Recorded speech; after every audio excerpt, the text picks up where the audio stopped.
એ આ ઉદ શરૂ થયો ને વરસાદ શરૂ થયો, ભાડાએ કડાકા કર્યા. મારા બાપ માંડ બે આવવા દેશે આવડા વાહન વાળા અમને. હવે ક્યાં જવું? ખરીદી કરવા આવ્યા હતા તો એમ થયું કાંક લઈ લઈ. કેરી લીધી, મેં કેરી પાછી દઈ દીધી. નથી લેવી મેં કીધું, ખરીદેલી હોય. મેં કીધું કેમ? તો મેં કીધું એક કામ કરું. મેં કહ્યું હું કરીશ? મેં મગ દાળ લઈ લો 2-3 કિલો, 5 કિલો ચોખા નાખી દો. ભલામણા વરસાદને વાવાઝોડું જે ખીચડી બનાવવાની જગ્યા મળે તેમાં છત્રી રખાય. ખીચડી બનાવી ના ઠપકારી ભાઈ. મોસમી વરસાદ જવું હોય પહેલે પાર. કેમ જવું? કમોસમી વરસાદે તો હવે ઘર કર્યા છે, જવાનું નામ નથી લેતો. નાના નાના છોકરાને હાલું ચાલુ હોય તો ઘોડાપુર ઉમટ્યા હતા, પણ થોડુંક ઢીરું પડી ગયું છે.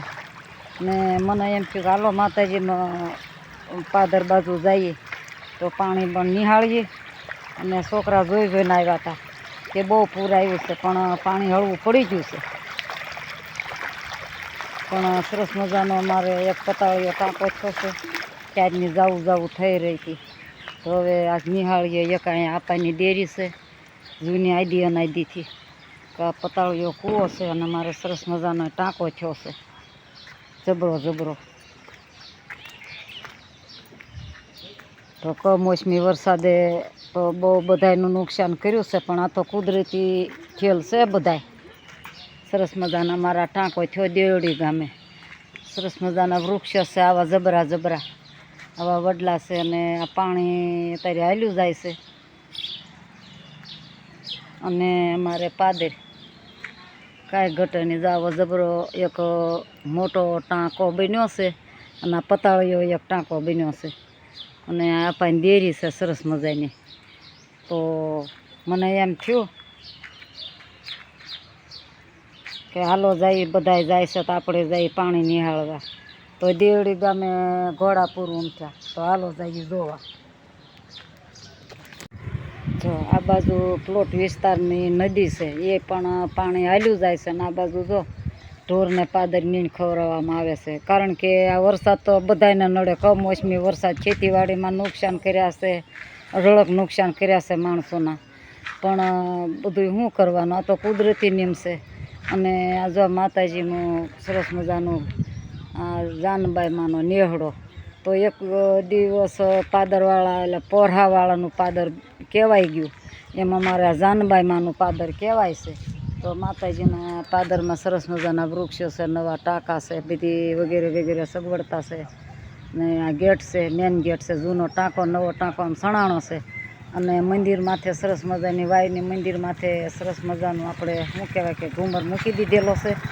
અને અમારું દેવડી ગામનું પાદર રળિયામણું છે. તો તમે કોઈએ ન જોયું હોય તો જોઈ લેજો અને નિહાળી લેજો. તો અમારી માં ભગવતી ગામનું નેહડાનું આ પાદર છે.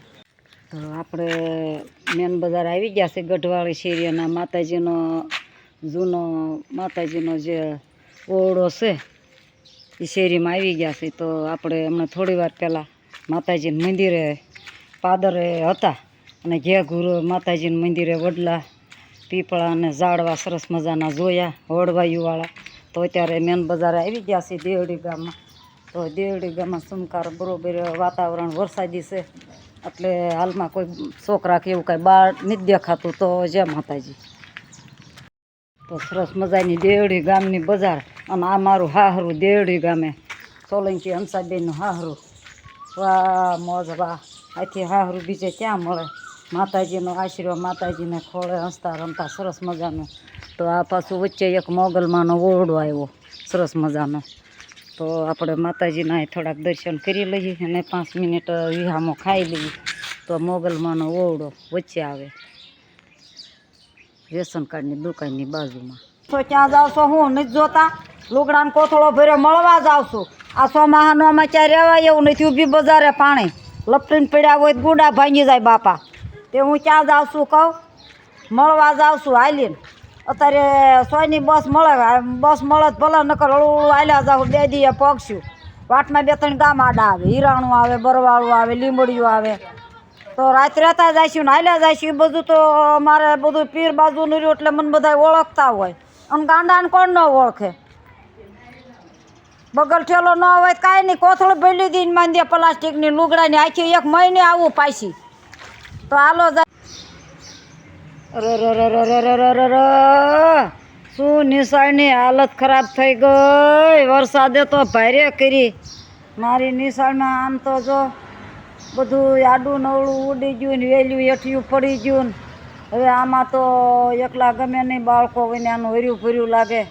કારણ કે 450 પોણી 500 જેવા બાળકો હોય તો હર્યું ભર્યું લાગે. તો બિલકુલ ઉજળ હાવ એકલું એકલું લાગે. સકલા ખીલખીલાટ કરે છે. મારી ભગવતીમાં સરસ્વતીમાં આમ બેઠા છે મંદિરમાં. તો મારી નિશાળની હાલત આવી જોઈ અને જીવ બળી ગયો. પણ વેકેશન પડે શું થાય, નિયમ છે સરકારી તે બધું આવું બધું કરવું પડતું હોય. તો મને એમ થયું હાલ હવે આજ થોડોક મેં રહી ગયો છે તો હું આંટો મારી આવું નિશાળે. પાણી તો મારો વાલીડો પાઈ દેશે. વેકેશન પડ્યા પછી 2-3 વખત પાયું ને 2 વખત તો આ વાલીડાએ પાઈ દીધું. તો ગયા શનિવારે વેકેશન પડ્યું તો આજ વેકેશન પડ્યું એને 8 દી થઈ ગયા. સમયને જતા કાંઈ વાર નથી લાગતી. એક દી મારો એક દી આવો ને આવો સમય વયો જાય છે. પણ શું કરવું, કુદરતી નિયમ છે ભગવાનના બનાવેલ. આપણું કાંઈ હાલતું નથી. ભગવાન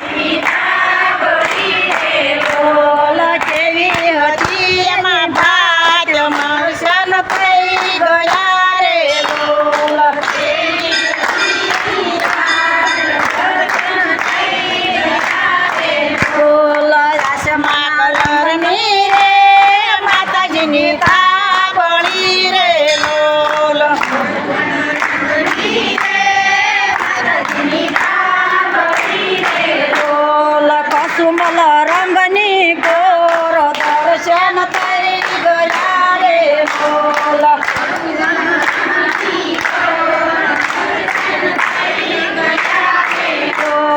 કસુમલ રંગની ગોર દર્શન થઈ ગયા રે બોલ. તો માતાજીમાં લેવડો હો બાપ, કાંઈ ઘટે ને બોલ. ભાલમાં શોભતી